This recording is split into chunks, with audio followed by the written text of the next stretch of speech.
பிதா சுதன் பரிசுத்த ஆவியின் பெயராலே ஆமீன். ஆண்டவர் உங்களோடு இருப்பாராக, உம் ஆன்மாவோடும் இருப்பாராக.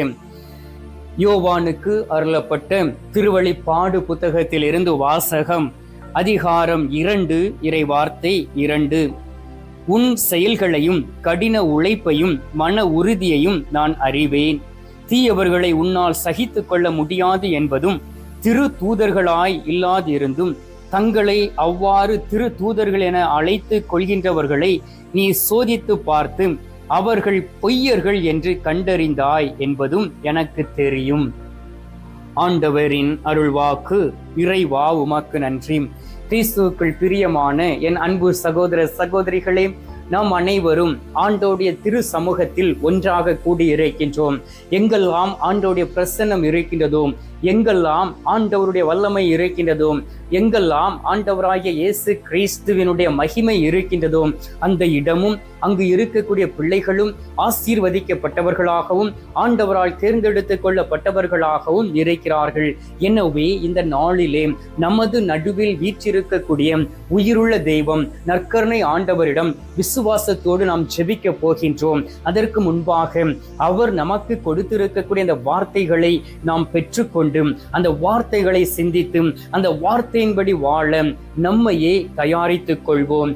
பிரியமானவர்களே, நான் இருக்கக்கூடிய பங்கிலே கோயிலுடைய வேலை நடந்து கொண்டு இருக்கின்றது. அந்த சாங்சுவரி என்று சொல்லக்கூடிய பலிபீடத்தை சுற்றிலும் இருக்கக்கூடிய அந்த சிறுபங்களின் வேலையும் அங்கே கொஞ்சம் அந்த ஆர்ட்ஸ் ஒர்க்கும் நடந்து கொண்டு இருக்கின்றது. வரைபடங்கள், அதை நான் உங்களுக்கு தெளிவுபடுத்தி இருக்கின்றேன். அந்த திறப்பு விழா முடிந்த பிறகு அந்த வீடியோவை நான் அப்லோடு பண்ணுகின்றேன். அன்பார்ந்தவர்களே, நீங்கள் அதற்காக முடிந்த அளவு உங்களுடைய உதவிகளை செய்யும் பொழுது இன்னும் எளிதாக அதை செய்து முடிப்பேன். எதற்காக நான் கேட்கிறேன் தெரியும்? இங்கே இருக்கக்கூடிய மக்கள் அனைவரும் பழங்குடியினர், மிகவும் கஷ்டப்பட்ட வகுப்பை சார்ந்தவர்கள். அவர்கள் காட்டுக்குள் வசிக்கிறவர்கள். அவர்களிடம் போய் நாம் கேட்க முடியாது. ஒரு பூசைக்கு போனால் கூட எனக்கு ஒரு 200 ரூபாய் 300 ரூபாய் தான் பூசை காணிக்கையாக கிடைக்கும். அன்பார்ந்தவர்களே, அதை வைத்து இந்த பங்கு கோயிலை எந்த ஒரு பணியும் செய்ய முடியாது. அநேக பேர் உதவி செய்திருக்கிறீர்கள். அதற்காக நான் ஆண்டவருக்கு நன்றி செலுத்துகின்றேன். உங்களுக்காகவும் உங்களுடைய குடும்பத்திற்காகவும் ஜெபித்து கொண்டு இருக்கின்றேன். இந்த நாளிலே அன்பார்ந்தவர்களே, ஒரு அருமையான வார்த்தை ஆண்டவர் நமக்கு கொடுத்திருக்கின்றார். என் மகனே, மகளே, உன்னுடைய கடின உழைப்பை நான் அறிவேன், உன்னுடைய மன உறுதியையும் நான் அறிவேன் என்றும். அன்பார்ந்தவர்களே, இந்த உலகத்தில் நீங்கள் வாழ்ந்து கொண்டு இருப்பதும், இந்த நேரத்திலே நற்கருணை நாதரை தேடி வந்திருப்பதும் உங்களுடைய மன தைரியமும் உங்களுடைய மன உறுதியும் தான் என்பதை நான் இந்த நேரத்திலே அறிவேன். ஏன் தெரியுமா? எவ்வளவோ பாவங்களை செய்திருக்கிறீர்கள், அப்படித்தானே? நானும் பாவி. நானும் எவ்வளவோ பாவங்களை செய்து அதில் விழுந்திருக்கின்றேன். ஆனால் ஆண்டவர் நம்மை அதில் இருந்து மீட்டெடுத்து அவருடைய கல்வாரி இரத்தத்தினால், பரிசுத்த இரத்தத்தினால் நம்மை கழுவி சுத்திகரிக்கக்கூடிய நேரத்திலே உண்மையிலே நாம் கழுவப்படுகின்றோம், சுத்தரிக்கப்படுகின்றோம், நாம் திடப்படுத்தப்படுகின்றோம், ஆசீர்வதிக்கப்படுகின்றோம். எனவே தான் ஆண்டவர் நம்மை பார்த்து சொல்லுகின்றார், உன்னுடைய கடின உழைப்பை நான் அறிந்திருக்கின்றேன், உன்னுடைய மன உறுதியை நான் அறிந்திருக்கின்றேன், அதற்கு ஏற்ற கைமாறை உனக்கு நான் தருவேன். எனவே அந்த கடின உழைப்பின் பலனை இந்த நாளில் நீங்கள் பெற்றுக்கொள்வீர்கள். பாருங்கள், கஷ்டப்பட்டு நீங்கள் பள்ளிகளிலே படித்திருக்கலாம், நீங்கள் கல்லூரியில் படித்திருக்கலாம், முதல் மார்க் எடுத்திருக்கலாம். அந்த கடின உழைப்பின் பயனாக கேம்பஸ் இன்டர்வியூலே நீங்கள் வெற்றி பெற்றும் நல்ல மேலிடங்களிலே பணி செய்து கொண்டு இருக்கலாம். அல்லது வெளிநாட்டிற்கு வேலை சிக்கி செல்ல வேண்டும் என்று சொல்லி அதிகமாக முயற்சித்து பணங்களை கட்டி நீங்கள் வெளிநாட்டில் வேலை செய்து உங்களுடைய குடும்ப நலனுக்காக பணங்களை அனுப்பி கொண்டு இருக்கலாம். இல்லை, நான் அமெரிக்காவில் போய்தான் வேலை செய்வேன் என்று சொல்லி அமெரிக்காவிலே போய் அங்கே தங்கி இருந்து பணி செய்து கொண்டு இருக்கலாம். அன்பார்ந்தவர்களே, இந்த உலகத்தில் நீங்கள் எங்கு சென்றாலும் எல்லாமே ஒன்றுதான். இந்த எக்கனாமி என்று சொல்லக்கூடிய அந்த பண மதிப்பு தான் வித்தியாசமாக இருக்கின்றது. அதற்காகத்தான் நாம் தேடி போகின்றோம். ஒரு முறை நீங்கள் யோசித்து பாருங்கள், உங்களை படைத்தவருக்காக நீங்கள் எதை செய்திருக்கிறீர்கள்? உங்களை உருவாக்கியவருக்காக நீங்கள் என்ன செய்திருக்கிறீர்கள்? தாயின் கருவறையில் உருவாக்கிய உங்களை ஆசீர்வதித்த தெய்வம் இந்த நாளிலே உங்களை பார்த்து கேட்கின்றார், என் மகனே, மகளே, எனக்காக நீ எதை செய்தார்? பாருங்கள், பவுலடியாரை உயிர்த்த ஆண்டவர் சந்தித்த பொழுது பொழுது அவருடைய கண்கள் குருடாகின. அந்த குதிரையில் இருந்து அவர் வீழ்ந்த பொழுது, ஆண்டவரே, உமக்காக நான் என்ன செய்ய வேண்டும் என்கின்ற வார்த்தையை கேட்டார். புனித அசிசியார், ஆண்டவரே, நான் என்ன காரியங்களை உமக்காக செய்ய வேண்டும் என்பதை எனக்கு சொல்லும் என்று சொல்லி கேட்டார். அன்பார்ந்தவர்களே, அவர்களுடைய கடின உழைப்பை அவர் அறிந்தபடியினால், அவர்களுடைய கடினத்தை அவர்கள் ஆண்டவர் அறிந்து புரிந்து கொண்டபடியினால், அவருடைய மன திடத்தை அறிந்தபடியினால் பவுலடியாரை உலகமெங்கும் சென்று அவருடைய வார்த்தையை அறிவிக்க திடப்படுத்தினார். புனித அசிசியாருக்கு அவர் 5 காயங்கள் வரங்களை கொடுத்தார். ஆம் அன்பார்ந்தவர்களே, இந்த நாளிலும் கூட ஆண்டவர் நமக்கு மன உறுதியை கொடுத்திருக்கின்றார். அதனால் நம்முடைய வாழ்க்கையில் துன்பங்களை பெறுவோம்.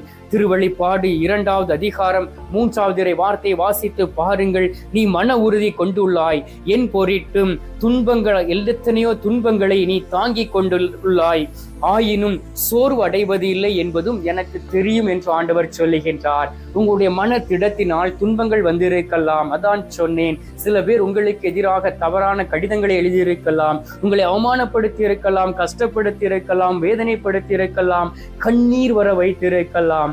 அன்பார்ந்தவர்களே, அந்த சூழ்நிலையிலும் கூட மன தைரியத்தோடு இருந்தீர்கள் என்றால் அது பரிசுத்த ஆவியானுடைய கொடை நம் ஆண்டவராகிய கடவுள் நமக்கு கொடுத்திருக்கின்றார் என்பதை புரிந்து கொள்ள வேண்டும்.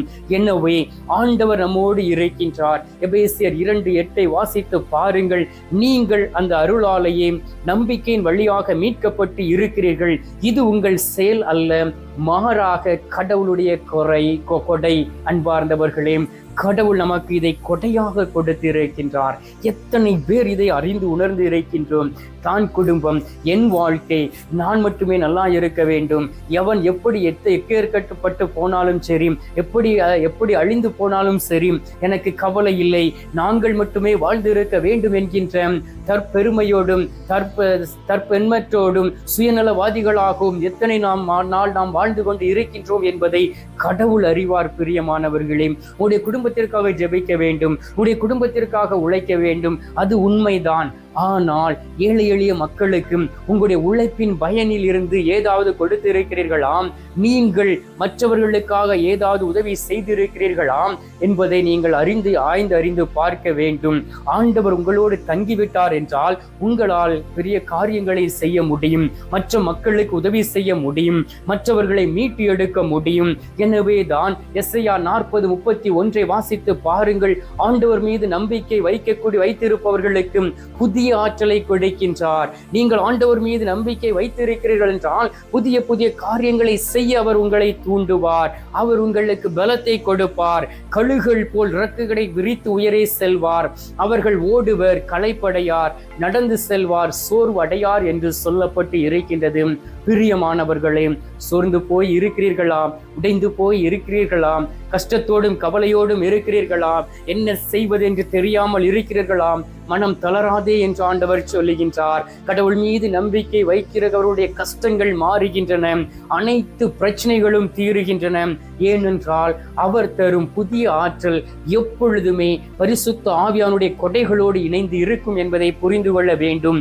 எனவே நமக்கு மன உறுதியும் ஆற்றலையும் தந்திருக்கக்கூடிய நற்கருணை நாதரிடம் சில மணி துளிகள் உள்ளத்தை திறந்து நாம் இந்த நேரத்தில் ஜெபிப்போம். அவர் தரக்கூடிய ஆசீர்வாதத்தையும் பலத்தையும் நாம் பெற்றுக்கொள்வோம். அதற்கு முன்பாக அன்பார்ந்தவர்களே, வளைகுடா நாடுகளுக்காக தொடர்ந்து நாம் ஜெபிப்போம். வளைகுடா நாடுகளிலே கண்ணீரும் அழுகுரலும் துக்கங்களும் கேட்கின்றன. மக்கள் வீட்டை இழந்து, குடும்பத்தை இழந்து, எல்லாவற்றையும் இழந்து இந்த வாழ்க்கை ஒன்றுமே இல்லை என்கின்ற நிலைமைக்கு வந்து இருக்கிறார்கள். நீர் அவர்களை சந்தித்து ஆறுதலாய் இருக்க வேண்டுமாய் நாம் ஆண்டவரிடம் நோக்கி நாம் ஜெபிப்போம். நீங்களும் என்னோடு இணைந்து ஜெபியுங்கள். ஒவ்வொரு நாளும் ஜெபமாலை ஒப்புக்கொடுங்கள்.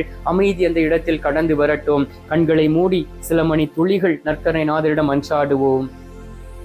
எங்கள் பரலோக தந்தையே, இயேசு கிறிஸ்துவை, தூய நல் ஆவியே, தகப்பனே, இந்த அருமையான காலை பொழுதிற்காக உமக்கு நன்றி சொல்லி உம்மை துதித்துமை ஆராதிக்கிறோம் சுவாமி.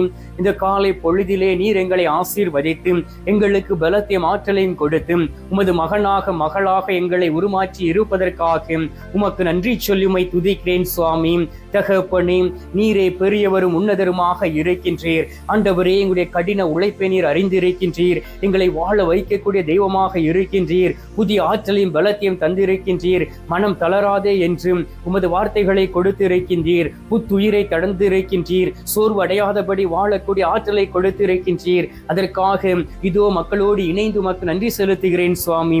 ஒவ்வொருவரையும் ஆசீர்வதிப்பீராக. இந்த நேரத்திலும் கூட யார் யாரெல்லாம் பாவங்களை ஒப்புக் கொடுத்து, ஐயோ இந்த கஷ்ட நாட்களிலே, இந்த உபவாச நாட்களிலும் பாவத்தில் வீழ்ந்து விட்டேனே, என் ஆண்டவரிடம் நான் திரும்ப வேண்டுமே என்று சொல்லி தன்னை பாவ சங்கீர்த்தனம் செய்ய தயாரித்துக் கொண்டு இருக்கக்கூடிய பிள்ளைகளுக்காக உம்மை ஸ்தோத்திரிக்கிறேன் சுவாமி. அவர்கள் நல்லதொரு பாவ சங்கீர்த்தனம் செய்து தன்னுடைய ஆத்துமாவை பாதுகாத்துக் கொள்வார்களாக.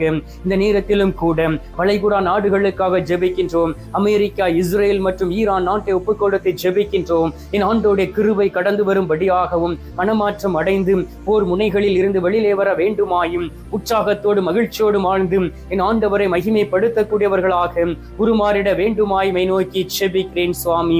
எல்லோரையும் ஆசீர்வதியும் பலப்படுத்தும். அவருடைய பலவீனங்களை அப்புறப்படுத்திட வேண்டுமாய் நோக்கி ஜெபிக்கின்றேன். அதிகாலையிலே என்னோடு இணைந்து விசுவாசத்தோடும் நம்பிக்கையோடும் விண்ணப்பங்களை ஏறெடுத்து விண்ணப்பங்களை அனுப்பி கொண்டு ஜெபித்துக் கொண்டு இருக்கக்கூடிய பிள்ளைகளுடைய கூக்குரல் உமது திரு சமூகத்தில் கடந்து வருவதாக. பிள்ளைகள் மன உறுதியை பெற்றுக் கொள்வார்களாக. உழைப்புக்கு ஏற்ற பலனை பெற்றுக் கொள்வார்களாக. ஆண்டவரே, நீர் அவர்களுக்கு உதவியை செய்திட வேண்டுமாய் நோக்கி ஜெபிக்கிறேன் அப்பா. கண்ணீரை துடையும், பிள்ளைகளை பலப்படுத்தி ஆசீர்வதியும். இந்த அருமையான நேரத்திலே நீர் எங்களுடைய ஜெபத்தை கேட்டிருப்பதற்காக உமக்கு நன்றி. ஜெபத்தை கேட்டு பதில் தந்திருப்பதற்காக உமக்கு ஸ்தோத்திரம், ஸ்தோத்திரம், ஸ்தோத்திரம்.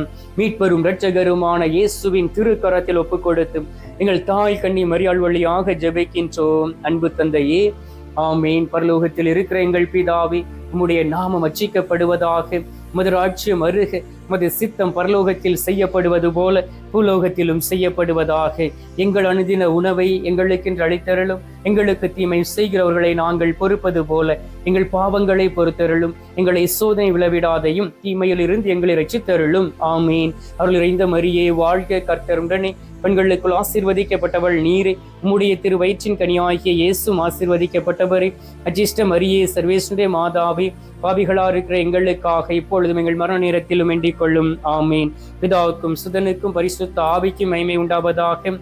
ஆதியில் இருந்தது போல இப்பொழுதும் எப்பொழுதும் என்றென்றும் இருப்பதாக. ஆமீன். அன்பார்ந்தவர்களே, நற்கருணை நாதர் தரும் ஆசீர்வாதத்தை பெற்றுக் கொள்வோம்.